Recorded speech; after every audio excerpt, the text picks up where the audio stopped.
Muy buenos días. Nos encontramos en este día en una entrevista especial con un profesional de la salud. Soy estudiante de la Universidad UNAD en el programa de psicología y en esta oportunidad estaremos desarrollando una tarea del curso de modelos de intervención en psicología, donde estaremos realizando una entrevista a un profesional en psicología que tenga experiencia en un contexto de actuación específico. En este caso, se encuentra con nosotros la psicóloga doctora Adriana Lisset Terán Caicedo, egresada de la Universidad Metropolitana de Barranquilla. Actualmente, la doctora Adriana labora en el hospital local de Montelíbano, en el área de atención primaria y prevención y promoción de la salud, atendiendo ambulatoriamente a pacientes. Doctora Adriana, buenos días, bienvenida. ¿Cómo se encuentra? Días, bien, gracias por la invitación. Es un placer estar con ustedes participando de esta actividad y espero que sea de gran provecho para todos. Bueno, muchas gracias. Doctora Adriana, en esta oportunidad vamos a realizar unas preguntas que van en base al desarrollo de su labor en el contexto de la salud. La primera pregunta es, de acuerdo con su experiencia y formación, ¿cuáles son las acciones, procesos o actividades más relevantes que usted ejecuta en su ejercicio profesional? Bueno, durante mi ejercicio profesional, sobre todo en el área clínica, que es la que me compete, pues inicialmente desarrollamos técnicas, actividades donde se tienen en cuenta primero que todo la evaluación, el registro de esa evaluación, el seguimiento, diagnóstico, tratamiento de los pacientes según el caso que presenten. Esto de acuerdo a la técnica o de acuerdo al enfoque que cada profesional pues desarrolle en su labor.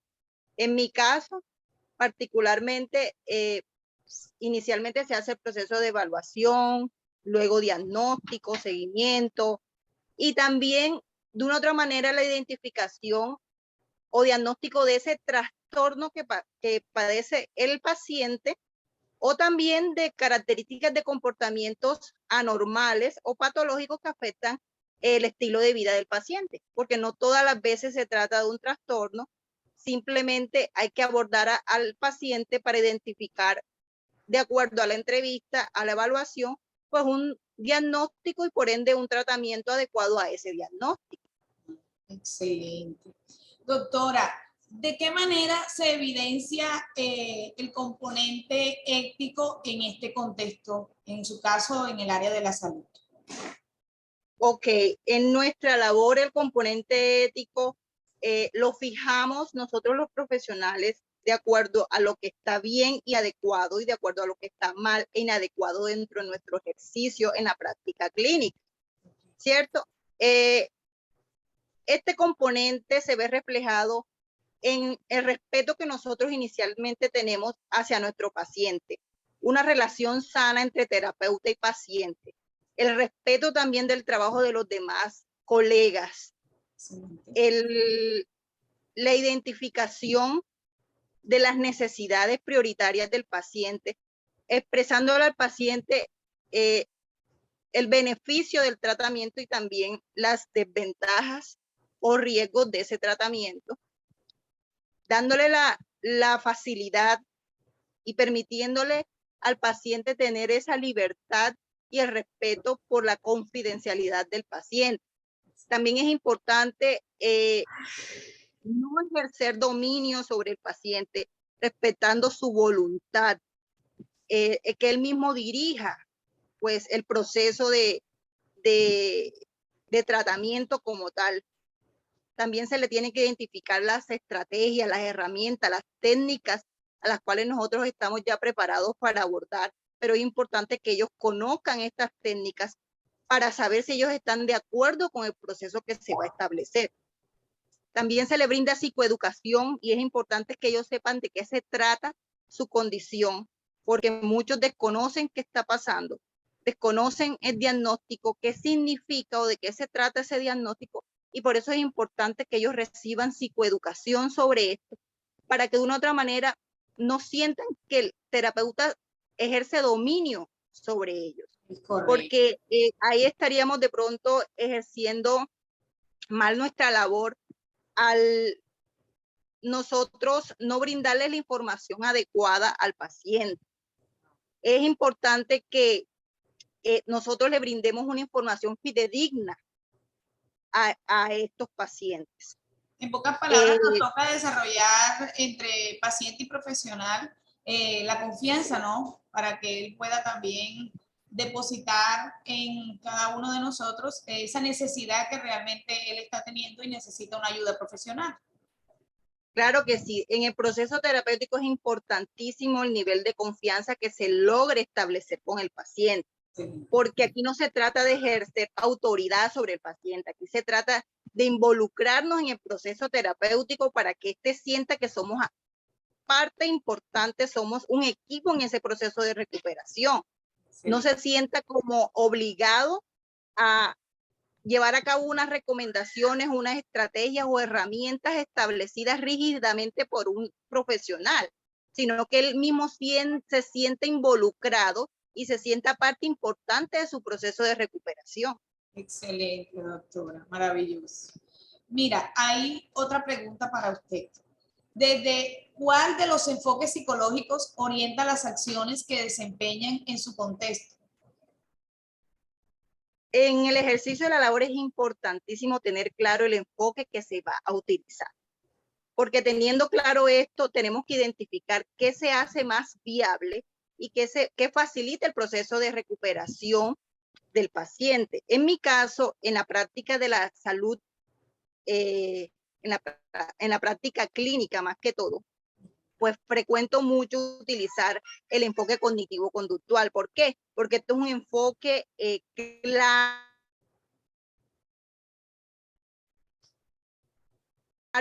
de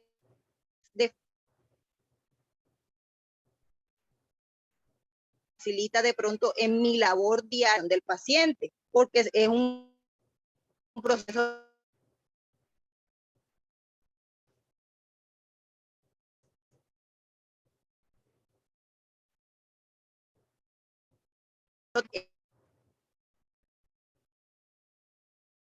el problema. Se lleva al paciente, él mismo encontrar una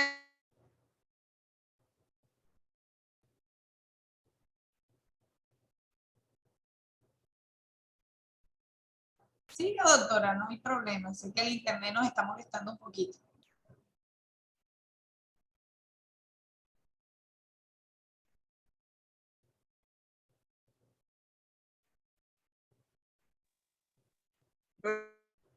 problema.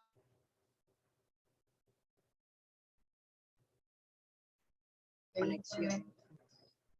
Está viendo, está bien. Es que sé que el internet ha estado un poco malo, pero no importa, ahí seguimos. ¿Me escucha?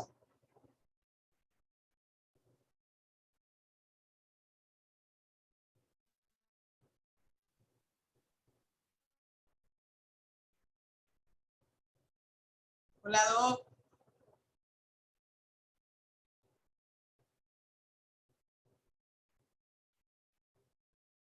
Hola. Hola, podemos seguir. Sí, sí, podemos seguir. No hay problema. Entonces, en base a esos enfoques, Doc, también tenemos una pregunta para usted y es, ¿cuáles son esas estrategias, cuáles son esas herramientas, esas técnicas de abordaje que utiliza con mayor regularidad en su ejercicio profesional? Bueno, cabe resaltar, antes de pronto de hablar de esas herramientas, que en el ejercicio de la labor, pues, he determinado particularmente hacer uso del enfoque cognitivo-conductual y de sus herramientas, de hecho, por que de una u otra manera es eficaz, o pues he identificado y me he dado cuenta que es un enfoque bastante eficaz en el tratamiento ambulatorio de los pacientes debido a que es un enfoque que ofrece alternativas de tratamiento cortas. Es fácil. De una u otra manera también es importante las herramientas prácticas que este enfoque ofrece.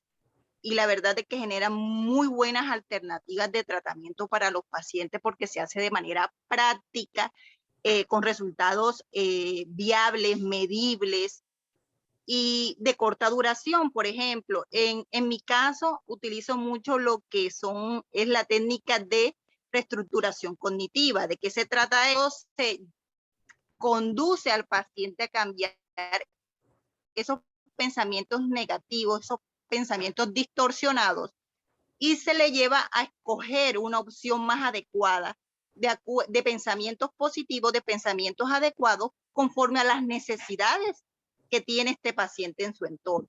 Como en segunda medida, pues me parece una buena alternativa, muy recomendable la técnica de respiración y relajación. Es una técnica muy práctica que el paciente puede desarrollar en casa, puesto que el ambiente ambulatorio, la consulta e intervención ambulatoria es muy corta, relativamente corta, entonces es bueno hacer ese tratamiento, llevar a cabo ese tratamiento con el paciente también desde el hogar del paciente.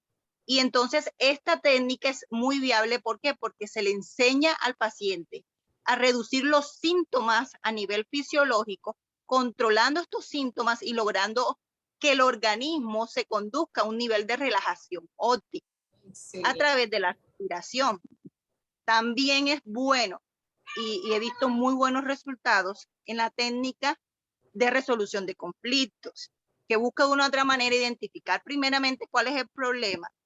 Ya identificado el problema por el paciente, conducirlo, llevarlo a él, a que él mismo genere una lluvia de ideas como posibles soluciones de ese problema, porque la idea no es establecerle rígidamente un conducto regular de resolución de problemas, sino que él mismo desde su condición humana, desde sus alternativas y condiciones ambientales y personales, pueda identificar una lluvia de ideas conforme a su problema, rescatando una de ellas, eligiendo de alguna otra manera una de esas alternativas de acuerdo a su condición y evaluar cómo el paciente lleva a cabo, lleva a la práctica esta decisión o esta solución escogida.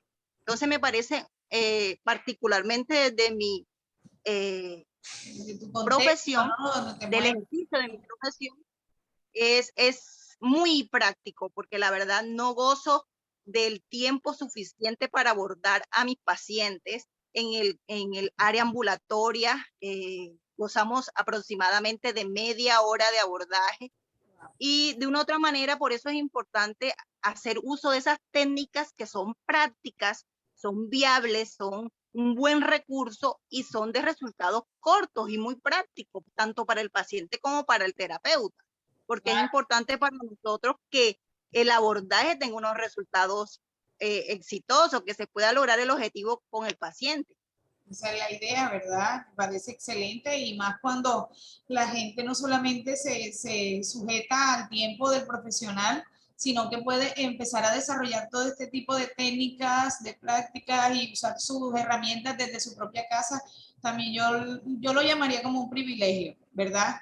Que la gente pueda aprender a utilizar todo este tipo de herramientas. Gracias, Doc. Y por último, quería preguntarte, desde el contexto de la salud, ¿cuál aspectos considera deberían profundizarse para un mejor ejercicio profesional, desde tu punto de vista? Bueno, la verdad es que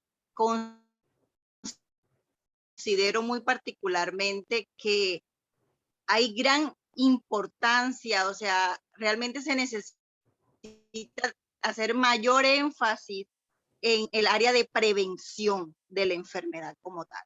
O sea, estamos muy enfocados al tratamiento, al abordaje como tal del trastorno de ya la enfermedad o dificultad en cuanto a nivel de comportamiento, en cuanto a enfermedad se trata. Y en realidad nosotros no debemos esperar, pienso yo, de involucrar el área de psicología, el área de abordaje psicológico, esta área tan importante como es la salud mental, ya a la hora de presenciar la enfermedad, la patología como tal, sino involucrarla más en el área de prevención, porque al prevenir reduzco los índices de manifestación de todas esas enfermedades. Según mi experiencia, evitaríamos muchos trastornos del estado de ánimo, que hay mucha prevalencia actualmente. ¿Por qué? Porque no nos enfocamos en la importancia de la conducta, en lo que refleja la conducta, el comportamiento humano. Nosotros entramos ya a venir, se le brinda esa intervención apropiada, ese papel indispensable de la salud mental,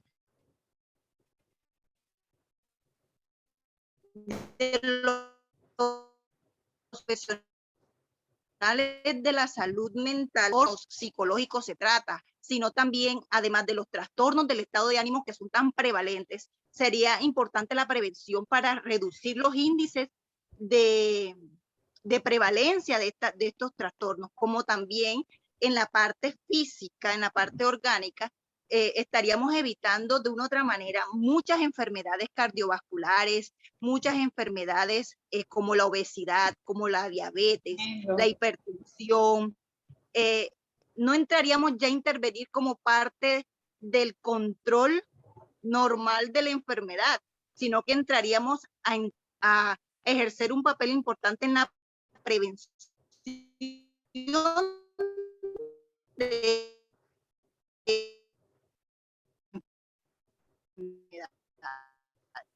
entonces ya integral, no solamente de la parte mental, sino también de la parte física. Qué interesante. Qué interesante. Como una y no sino a salud. Y antes de